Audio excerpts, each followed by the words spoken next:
بسم اللہ الرحمن الرحیم۔ السلام علیکم، میں ہوں جسمین اور آپ مجھے سن رہے ہیں نیوز اے کیو گلوبل پر۔ آئیے بلیٹن کا آغاز کرتے ہیں۔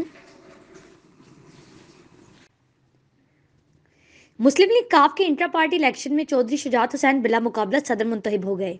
کاف لیگ کے صوبائی صدور کے انتخاب کے بعد مرکزی قیادت کے چناؤ کے لیے الیکشن ہوا، جس میں چودھری شجاعت حسین بلا مقابلہ صدر اور طارق بشیر چیمہ سیکرٹری جنرل منتخب ہو گئے۔ اس موقع پر چودھری شجاعت حسین نے کہا ہے کہ ملک میں غریب کے حالات مایوس کن ہیں۔ حکومت تمام بڑے منصوبے 2-3 سال کے لیے معطل کر کے غریب آدمی کی فلاح و بہبود کے اقدامات کرے۔